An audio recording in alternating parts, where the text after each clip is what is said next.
안녕하십니까. 스포츠 지도사 전문 아카데미 양생관 김사부 인사드립니다. 자, 노인체육 이번에는 13번. 자, 노인운동 지도 시 우선되어야 할 것은 무엇인가? 질문이 꽤 괜찮죠. 근데 시험에 답 인출되지는 않았지만 그래도 중요도는 있는 편이에요. 그래서 제가 중요도 3개 매겨놨어요. 자, 뭐 주의할 점이라든지 뭐 우선시 되어야 할 점이라든지 이런 것들은 비슷하잖아요, 문제가. 근데 요걸 왜 제가 우선시 되어야 할 걸 하나 더 집어넣었냐면 안전을 좀 더 부각시켜야 될 부분이 있지 않나. 자, 보세요. 가장 먼저 우선이 돼야 될 게 뭐예요? 안전이에요. 무조건 안전이에요. 예, 그 다음에는 이제 어, 뭐 적합하고 뭐 효과적이고 뭐 이런 운동 계획이라든지 뭐 삶의 질 향상이라든지 이런 비슷한 주의할 점하고 비슷한 이런 답변을 달아 붙여주시면 되는 거죠. 자, 14번 보게 되면 노인지도 시 적극적 경청이란 무엇인가? 이걸 노인체육에 보면 이런 적극적 경청이라는 부분이 좀 나와요. 그래서 이거는 뭐 좀 제가 노인 지도사기도 하고 뭐 이렇게 노인분들을 많이 가르치기도 하지만은 이제 좀 생소한 부분이라서 여러분도 좀 알고 계셨으면 해서 넣어놓은 거예요. 그러니까 적극적인 경청이라는 건 다른 게 아니고 그야말로 적극적으로 경청하는 거죠.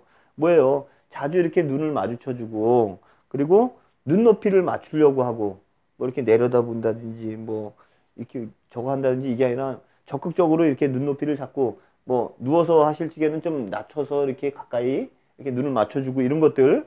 그리고 이제 뭐 불편하지 않은 거리 너무 바싹 붙어갖고 이런다든지 아니면 너무 떨어져 갖고 이렇게 하세요 이렇게 하세요 이렇게 한다든지 이런 거는 좋지 않다는 거죠. 그래서 적당한 거리를 유지하는 거.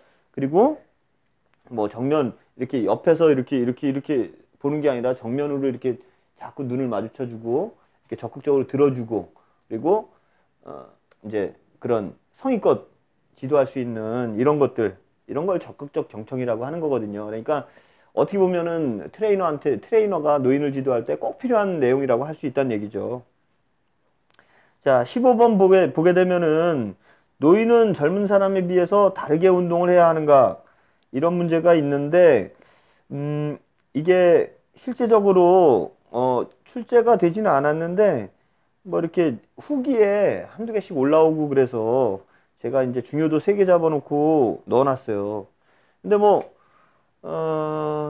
사실 실제적으로, 노인은 젊은 사람에 비해서 다르게 운동을 해야 되는가? 이거는 말이 사실은 맞지 않아요. 그죠? 노인이라 해서 뭐 다르게 운동해야 되고 그런 건 아니죠. 근데 특성에 맞춰서 어차피 우리는 그런 개인의 특성에 맞춰서 트레이닝을 해야 된다는 얘기예요.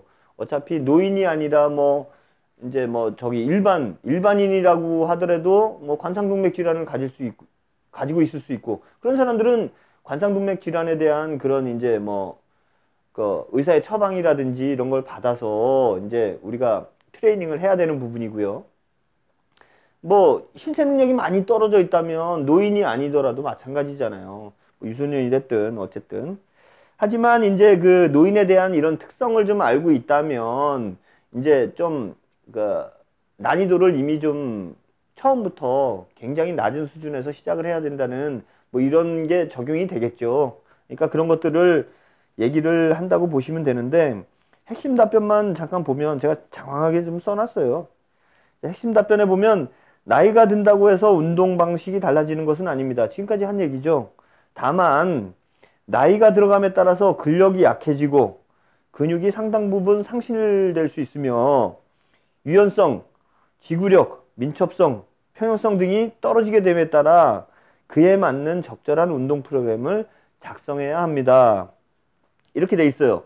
그러니까 민첩성이라든지 뭐 평행성이라든지 이런 것들은 오히려 이런 엘리트 체육하는 사람들한테만 적용이 될 것 같잖아요. 근데 실제적으로는 이걸 좀 수준을 낮게 잡는다면 이런 노인분들한테는 정말 필요한 기술이 될 수가 있는 거거든요. 그래서 저 스포츠 의학회 낮음 같은 데서는 이런 노약자나 아니면 신체 능력이 많이 떨어지는 사람들도 이런 트레이닝을 해줌으로써 이제 그 생활에 전반적으로 이제 그 뭐야 삶의 질이 올라갈 수 있다 이렇게 얘기를 하죠.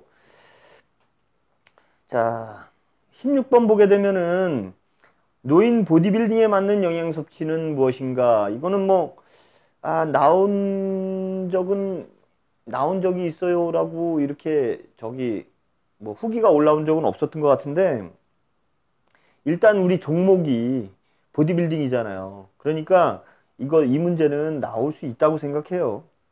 그래서 뭐 제가 몇 줄 적어놨는데 이건 그 균형 잡힌 식단에 대해서 얘기하는 거예요. 뭐 노인이라고 뭐 특별히 다른 게 있나요? 골고루 잘 먹으면 되는 거거든요. 그러니까 뭐 앞에서도 뭐 다른 인강에서도 계속 얘기했지만 제가 뭐 국제체력관리학회 상급 스포츠 영양 코치 자격이 있어요. 그렇지만은 그 자격증을 따기 위해서 많은 공부를 했단 말이에요. 근데 거기 어디에도 뭐 이렇게 특별한 그런 적이 없어요. 우리가 사실 알고 있는 기본 틀이에요. 그냥 균형 잡힌 식단 필요한 만큼 먹고 필요한 만큼 운동하고 그러면 되는 거거든요. 그게 가장 쉬운 방법이에요. 근데 막말로 일단 뭐 운동 시작하면 뭐 보충제부터 사고, 그리고 뭐 닭가슴살 배달시키고, 그리고 뭐 채소만 갖다가 그냥 막 이렇게 먹어야 될 것 같고, 며칠이나 먹을 수 있어요. 그거 언제까지 유지할 수 있을 것 같아요? 평생 저 닭가슴살만 먹고 채소만 먹고 그렇게 살 거예요? 그러면 오히려 그런 영양 불균형 때문에 문제가 훨씬 더 커요. 자, 그래서 이런 노인의 영양 섭취 좀 주의할 거랑 뭐 오메가3 같은 거 이런 것들 많이 함유된 이런 것들이라든지 뭐 비타민, 미네랄 이런 거 다량 들어있는 그런 것들 위주로 이제 골고루 섭취해라 뭐 이런 내용 들어가 있어요. 자, 17번 보시게 되면 노인들의 건강 증진을 위한 가장 효과적인 저항 운동을 예를 들려 설명하시오 이렇게 돼 있어요. 자, 중요도는 2개 매겨놨는데요. 자, 저항 운동. 우리가 이제 이것도 이 부분이죠. 그러니까 뭐 시험에 자주 나오지는 않는 문제예요. 근데 우리가 이런 웨이트 트레이닝, 저항 운동이죠. 저항 운동, 웨이트 트레이닝. 자, 이거를 이용해서 이제 도구죠. 이 도구를 이용해서 지금 운동을 하고 있기 때문에, 그리고 이 보디빌딩이라는 자체가 툴이 지금 웨이트 트레이닝에 한정되어 있기 때문에 이 부분에 대한 답은 알고 있어야 되겠죠. 그래서 노인들이 이제 이런 웨이트 트레이닝을 했을 적에 뭐가 좋다 이런 부분들, 이제 뭐 타겟은 어떤 쪽에 맞춰져야 되냐면 뭐 전반적으로 뭐 운동을 해서 저항 트레이닝을 해서 좋아지는 건 많잖아요. 근데 노인들하고 연관되는 부분들이 좀 있잖아요. 골밀도 증가라든지 뭐 신체 활성막 이런 것도 중요하지만 그런 게 훨씬 더 중요하거든요. 그리고 또 삶의 질 향상이라든지 뭐 낙상 예방이라든지 이런 것들은 정말 좋은 부분이란 얘기죠. 그 대신 이제 뭐 과도한 운동보다는 이제 뭐 바디웨이트라든지 아니면 이제 좀 삶의 질 향상을 위해서 아까 얘기했다시피 뭐 의자에 앉았다 일어나기 뭐 이런 것들로 좀 강도라든지 아니면 이런 걸 좀 낮춰서 해줄 필요가 있는 거죠. 자, 18번 보게 되면 노인 근력 운동의 효과는 무엇인가 이렇게 돼 있어요. 자, 이거는 뭐 이게 좀 저항 운동 뭐 이렇게 해놨다가 또 요번에는 근력 운동이네요. 근육.